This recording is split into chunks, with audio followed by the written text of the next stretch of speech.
essa situação no momento, uma definição, ela vem quando o Geraldo Alckmin, no seu entender, é a pessoa certa para ser o seu companheiro aí na chapa para as eleições presidenciais, presidente?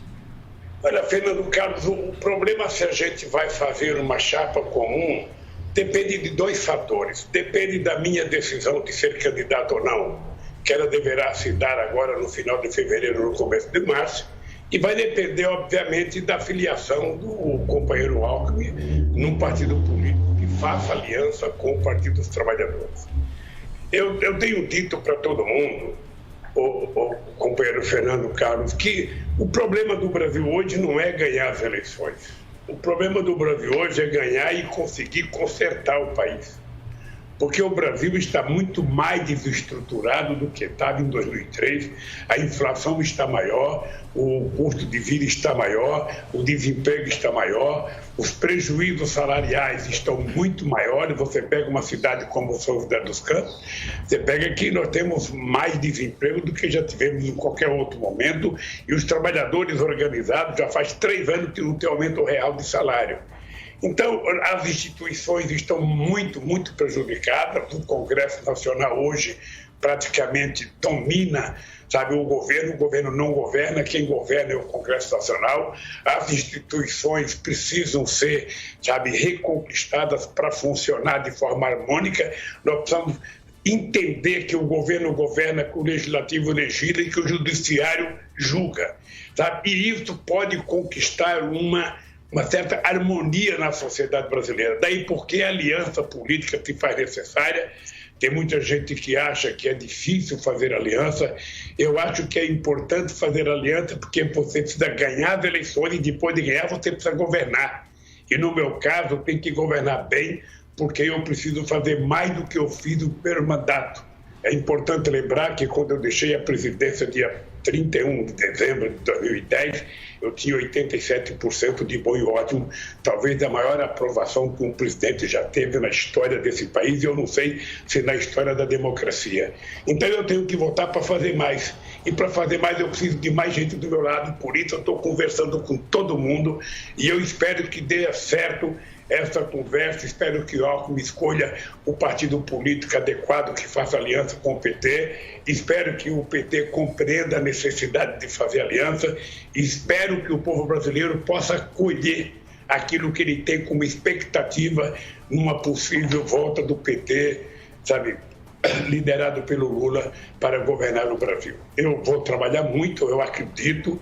Sabe, eu estou tentando conversar porque eu não quero tomar decisão antes de fechar alguns acordos com outros partidos políticos. Eu tenho que conversar com muita gente ainda, sabe?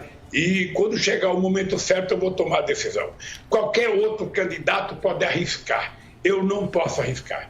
Eu, se voltar a governar esse país, é para fazer mais do que eu fiz. E fazer mais do que eu fiz significa, sabe, me dedicar muito mais, trabalhar muito mais, conversar muito mais, ter muito mais aliados, para que a gente possa ter tranquilidade para fazer as mudanças que o Brasil precisa, para o povo voltar a ter esperança e a ter cidadania nesse país. Tá certo. Presidente Lula, vou colocar nessa conversa o meu amigo Elcio Costa, jornalista, para já também entrar nesse bate-papo com o ex-presidente Lula, pré-candidato à presidência da República. Bom dia, Elcio. Bom dia, Fernando. Bom dia a todo mundo que nos acompanha. Bom dia, presidente Lula. É um prazer conversar com o senhor na manhã dessa quarta-feira. Eu vou insistir um pouquinho na questão do Geraldo Alckmin, que tem uma importância para o Vale do Paraíba, né? Ele é de Pindamonhangaba, aqui pertinho, e também tem a ver com a questão da governabilidade que o senhor acabou de falar. Os vice-presidentes na gestão do PT, o Zé Alencar, Michel Temer, em que pese o peso deles na composição da chapa, eles acabaram não tendo um peso expressivo no governo. Qual o papel de um vice, que o senhor vislumbra para um vice-presidente de um eventual novo governo Lula? Ou, traduzindo aqui para a gente, que papel teria o vice-presidente Alckmin num futuro governo Lula, caso o senhor seja eleito nas eleições de outubro? Esses dias eu brincava com algumas pessoas, eu dizia que se tem alguém que tem experiência de serviço é o Alckmin. É uma boa piada. Desde o Mário Covas. Então, veja, o vice é vice. o vice, ele está lá para contribuir, para participar. O Zé Alencar participava de todas as reuniões de governo que eu fazia. Quando eu fazia reunião de governo, o Zé Alencar participava. Ele falava, ele dava opinião, ele representava o governo. Eu coloquei o Zé Alencar, inclusive, no Ministério da Defesa. Ou seja, o vice ele tem muita importância e o vice é um parceiro de primeira hora. Ou seja, ele participa das decisões, ele participa das coisas boas, ele participa das coisas ruins, porque ele tem que estar muito umbilicalmente ligado ao presidente da República. Esse é o papel do vice, sabe? Além do papel de substituir o presidente na ausência do presidente. Ou seja, quando você escolhe uma pessoa para vice, você está estabelecendo uma relação de confiança. O vice não é uma pessoa distante. O vice é um cara que tem que estar na sala, na cozinha, sabe? Ele tem que estar em todo lugar junto com o presidente, porque ele faz parte da governança do país. Eu trato o vice com muito respeito, com muito carinho. Obviamente que eu sempre terei dificuldade, e o Alckmin sabe disso, ou seja, que é muito difícil você encontrar alguém para substituir um companheiro como o Zé Alencar, que era um empresário altamente bem-sucedido, era um mineiro que gostava de torresmo de barriga, era um mineiro que gostava, sabe, de conversar muito, e um homem de uma lealdade extraordinária. Eu tenho confiança no Alckmin. Eu fui presidente 8 anos, tive relações com o Alckmin, ou seja, sempre foram relações de respeito, sempre foram relações institucionais, e se der certo a gente construir essa aliança, eu tenho certeza que vai ser bom, sabe, para o Alckmin, vai ser bom para mim, vai ser bom para o Brasil, e, sobretudo, deve ser bom para o povo brasileiro. É só a gente dar tempo ao tempo para saber se pode ser construída essa aliança, qual o partido que o Alckmin vai entrar. Ele ainda não decidiu, mas certamente ele também tem tempo para decidir. Né? Há muita gente querendo levar o Alckmin e eu acho que ele está apenas fazendo uma aferição, sabe, dos convites que ele está recebendo para ele tomar a decisão. Quando ele tomar a decisão, eu tomo a minha decisão, aí nós vamos sentar e conversar. Até mesmo a questão do Geraldo Alckmin, não, presidente? Ontem surgiu a informação de que o PSD também tem interesse, né, em trazer o Alckmin. E aí as negociações começaram com Gilberto Kassab e a gente sabe que o PSD ele tem um posicionamento de centro, né? E aí fica a questão com relação a como governar o país. Presidente, eu ia perguntar para o senhor exatamente isso. Que outros partidos tidos como conservadores, por exemplo, o senhor vem conversando, o PSD ou outras legendas, e como num eventual novo governo Lula vai ser a relação, por exemplo, do senhor com o Centrão, né? Que é essa entidade aí que domina muitos debates políticos e que faz parte de sucessivos governos, embora muitas vezes seja até demonizado, né, nas críticas que a gente vê aí às alianças políticas. Ô Elcio, o problema é que o Centrão não é um partido político. O Centrão é uma combinação de um conjunto de partidos políticos que se junta em relação a determinados interesses. Eu lembro da criação do Centrão na Constituinte de 88. A gente estava avançando muito nas conquistas sociais. O companheiro Mário Covas era o responsável pela comissão de sistematização. A gente estava conversando, a gente estava avançando muito. Aí, de repente, o Roberto Cardoso Alves, que era um deputado de São Paulo, mas outros, como o deputado Fiuza, o ex-deputado Fiuza de Pernambuco, se juntaram, criaram o Centrão, que era para tentar frear os avanços do setor progressista na Constituinte. Eles se juntaram depois para garantir o mandato do Sarney de 5 anos. E assim, toda vez que tem um momento de crise, eles se juntam para evitar que haja um avanço das conquistas sociais nesse país. Mas o Centrão não é um partido político, você não pode tentar conversar com o Centrão. Você conversa com as forças políticas que compõem os partidos políticos que fazem parte do Centrão. E eu vou te dizer uma coisa, a gente não negocia com suplente, a gente negocia com quem tem mandato. A gente negocia com quem é eleito e toma posse. Então, você vai ter que conversar com o deputado, goste ou não goste do deputado. Quando você tiver um projeto de lei que você mandar para o Congresso Nacional, o líder do governo vai ter que construir a maioria. E a maioria ele constrói conversando com todas as forças políticas do Congresso, convencendo as pessoas, aceitando sugestão, aceitando proposta de mudança. É assim que se dá o jogo político no planeta Terra, onde existe democracia. Eu não vejo problema ter que conversar com o Centrão. O que eu vejo é que nós precisamos eleger um conjunto de deputados que tem uma visão do Brasil um pouco mais otimista, um pouco mais social, um pouco mais humanista.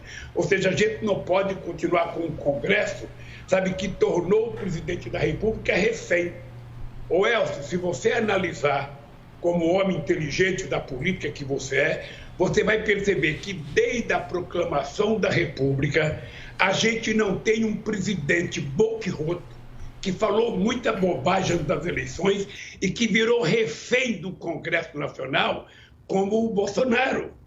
Você não tem na história, em nenhum momento, essa coisa de orçamento secreto, em que os deputados passam a ter mais força do que os governadores nas negociações com os prefeitos, porque os prefeitos não têm mais que procurar o governador para discutir uma obra, ele procura um deputado. Os deputados viraram quase Deus, sabe? Não é o deputado que administra o orçamento, é o poder executivo que elabora o orçamento, aprova o orçamento e executa o orçamento. Você veja que o Bolsonaro não executa nada. Se eu perguntar para vocês qual é a obra que o Bolsonaro fez em São José dos Campos ou no Vale do Paraíba, vocês não saberão dizer porque não tem. Então, esse é o dado concreto. Nós vamos ter que ganhar as eleições e conversar com as forças que forem eleitas. Eu espero que o povo brasileiro possa, no dia da eleição, votar em pessoas que tenham um sentido mais social desse país, que pense melhor o papel do Estado, que queira mais desenvolvimento, que queira mais geração de empregos, que queira acabar com a pobreza, que queira acabar com a fome, que queira melhorar a educação, que queira melhorar investimento em ciência e tecnologia. Eu espero que a gente consiga fazer isso no processo eleitoral. Mas, quando você é eleito presidente, você vai ter que conversar com quem foi eleito, meu caro. O ideal seria que o PT pudesse eleger todos os deputados. Não vai acontecer. Tá certo. A coisa mais importante é que a esquerda devesse eleger a maioria dos deputados. Eu acho que é difícil acontecer. Então, meu caro, você negocia com quem está eleito.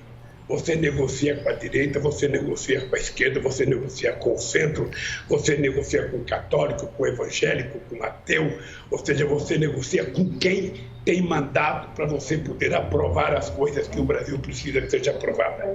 Essa é a política e esse é o exercício da política. Primeiro, nós temos que recuperar o crescimento econômico. O crescimento econômico ele se dá de duas formas. Primeiro, o presidente da República tem que ter muita credibilidade. Tem que ter um modelo econômico que seja previsível. Você precisa convencer, sabe, a sociedade interna e externa para que haja investimento. De preferência, se você puder convencer, o investimento direto externo é muito importante.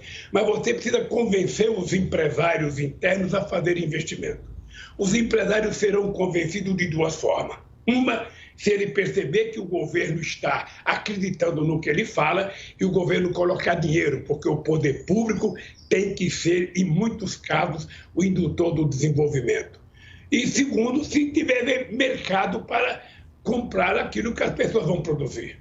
Se o povo tiver falido, se o povo estiver devendo como hoje, 74% das famílias estão endividadas, se o povo não tiver poder de compra, ninguém vai investir porque não tem para quem vender. Eu posso dar um exemplo para você entender isso, Marcelo. Quando eu deixei a presidência em dezembro de 2010, o Brasil vendia 3.800.000 carros. Hoje o Brasil está vendendo menos de 2 milhões de carros. Ou seja, 12 anos depois, a gente está vendendo metade dos carros que a gente vendia em 2010. Isso significa o quê? Significa desemprego, significa fechamento de empresa, significa retração no mercado e significa menos investimento. Menos investimento é menos emprego é menos salário é menos consumo significa empobrecimento do país. Então nós precisamos fazer isso e nós vamos fazer. Por isso é que eu tenho dito, a solução não tem mágica.